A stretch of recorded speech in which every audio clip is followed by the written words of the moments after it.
사무엘상 11장입니다. 앞에 10장에서는 하나님께로부터 왕으로 부름받은 사울이 제비뽑기를 통해 왕으로 선출되었지만 일부 백성들로부터 왕권을 인정받지 못하고 공식적으로 왕위에 오르지 않은 것에 대해서 살펴보았습니다. 사울은 고향으로 돌아가 때를 기다리고 있었습니다. 그가 적극적으로 군사적 정치적 행동을 취하려고 하지 않은 것은 많은 부작용이 뒤따르게 될 것임을 알았기 때문인데요. 여기는 암몬족의 길리아 야베스를 침공하자 사울이 하나님의 영의 감동을 받아 모든 이스라엘 백성을 이끌고 나가 암몬 자손을 무찌르고 휘격한 군사적 공로를 세움으로써 백성들로부터 인정을 받게 되고 왕으로 즉위하는 과정을 묘사하고 있습니다. 암몬 자손의 침입으로 인한 길리아 야베스의 위기가 1절에서 4절까지 기록되어 있는데요. 때마침 암몬 자손은 사사시대 이후 침공에 실패했던 길리아 야베스를 빼앗아 영토를 확장시키는 의도를 가지고 이 성을 향해 진을 쳤습니다. 암몬 자손의 침입이 나오는데 원래 암몬 자손은 아브라함의 조카 롯과 그의 딸 사이의 근친 상간에 의해서 태어난 베남미의 후손으로서 이스라엘 총회에 들어오지 못할 만큼 우상숭배가 극심하였다고 신명기 23장, 열왕기상 11장에는 얘기하고 있습니다. 하나님께서는 롯의 자손의 땅이라는 이유로 그곳을 이스라엘 백성에게 주지 않으셨지만 암몬 자손들은 그들이 가나안에 정착한 후 계속적으로 괴롭혀 오다가 결국 다윗에 의해 정복되고 말았죠. 여기 나하스는 뱀이 뜻인데요. 모압 자손과 함께 다윗에게는 우호적인 태도를 취하였습니다. 길리아 야베스는 요단강 동쪽 갈릴리 호수 남쪽의 므낫세 반지파의 땅으로 베냐민 지파와 역사적인 인연이 있습니다. 베냐민 지파가 이스라엘과 내전을 벌여 600명을 제외하고 전멸당했을 때 그 서금의 처녀 400명을 붙잡아 베냐민 지파에게 주었는데 사울도 그 후손들 중에 하나였으며 그 때문에 암몬 자손이 침공을 하려고 왔다는 소식을 듣고 더욱 화를 내었을 것입니다. 길리아 야베스 주민들이 조약을 맺고자 제안을 하는 것이 나오는데요. 길리아 야베스 주민들은 암몬 자손에게 보위되어 위기적인 상황을 맡게 되자 그들에게 종속 관계를 이루어지는 소위 종주권 조약을 맺자고 제안하였습니다. 저가 항복하고 원하는 것을 다 들어줄 테니 공격만 하지 말라다라는 것인데요. 이에 대해 암몬 자손은 너희 오른쪽 눈을 다 빼고 모욕을 한 후에야 조약을 맺겠다라고 대답했습니다.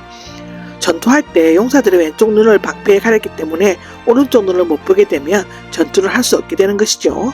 만일 저항하면 모두 죽이겠다는 것으로 사실상 이스라엘과 조약을 맺을 생각이 전혀 없다는 것을 나타내고 있는 것입니다.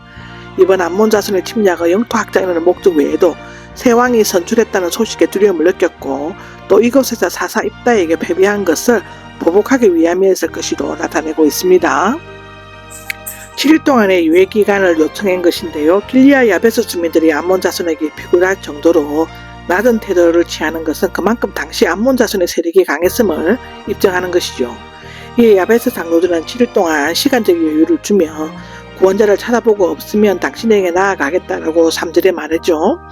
즉 포기하고 항복하겠다는 말입니다. 한편 나하스는 야베스 주민들의 요구를 받아 주었는데 그 이유는 당신들이 야베스의 성을 보유하느라 허비된 시간과 경비를 아끼려고, 두 번째로는 이스라엘이 연합군을 구성하지 못한 것이고 오더라도 쉽게 이길 수 없다는 자신감이 있었습니다. 세 번째로는 야베스 침공을 계기로 전투를 전 이스라엘을 학대시켜 성리를 거두겠다는 야심이 있었기 때문이라고 합니다. 사울이 암몬 자손을 쳐부순 것이 5절에서 11절까지 기록되어 있죠. 전령들이 가서 기브아에 있는 백성들에게 나하스가 한 말을 전했을 때 백성들은 모두 큰 소리로 울었다고 합니다. 왜냐하면 두려움과 수치심, 절망감이 마음을 사로잡았기 때문인데요. 또한 이때 전령들이 사울을 직접 찾아가지 않는 것은 그가 왕으로 선출될 것을 몰랐거나 또 알았더라도 그에게 기대할 만한 힘이 없다고 생각했기 때문입니다. 사울이 하나님의 영을 감동을 받아 일어났다고 5절 6절에 나오는데 사울은 암몬의 자손의 야베스 침공 소식을 듣는 순간 하나님의 영의 감동을 받아 크게 화를 내었다입니다. 이 화는 인간적인 분노나 혈기가 아니라 하나님의 백성이 이방인들에게 수치와 위협을 당하는 것에 대한 의분을 의미하는데 예수님께서 성전에서 매매하는 자들과 외식하는 바리새인들을 향해 화를 내시던 것 같은 비슷한 것입니다. 사울이 이스라엘 백성을 소집하는 것이 7절과 8절에 나오는데요. 그는 이에 앞서 리소 한 상을 잡아 여러 토막을 내어 사울과 사무엘을 따라 나서지 않으면 이와 같이 만들 것이다 라고 말했습니다. 그런 사무엘의 이름을 거론한 것은 자신이 사무엘에 의해 기름 부음 받은 왕임을 강조하기 위한 것이죠. 그리고 여호와께서는 사울에게는 의문을, 백성들에게는 두려움을 주셨습니다.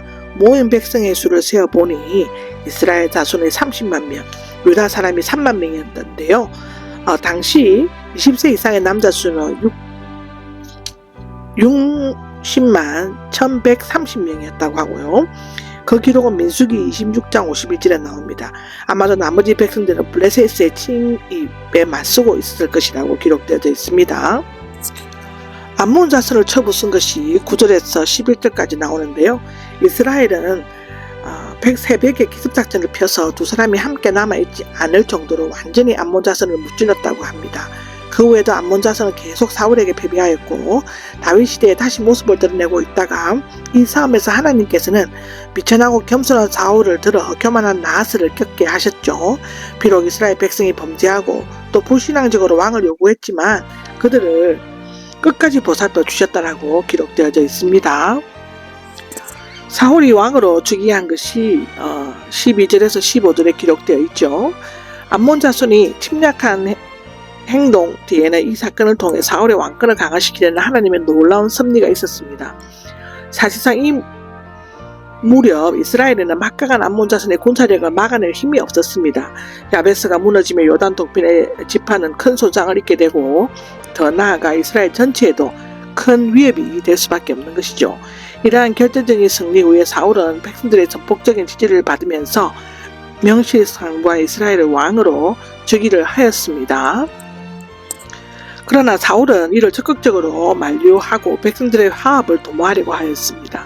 이제 백성을 대표한 사무엘은 길갈에서 총회를 소집하여 다시 한번 사울이 온 이스라엘 왕임을 재확인하려 했죠. 이와 같이 사울은 집권 초기에는 하나님의 뜻을 쫓아 신정주의적 왕정 체제를 유지하려고 했었고 하나님께서는 늘 그와 함께 하시어 매사를 형통케 하여 주셨습니다. 그러나 집권 후반기에 사울은 교만하여 하나님을 멸시하고 추악한 정권욕에 사로잡혀 어그러진 길로 걸어감으로써 비참한 멸망의 최후를 맞이하게 되었습니다. 이것으로서 11장의 이야기가 끝이 납니다.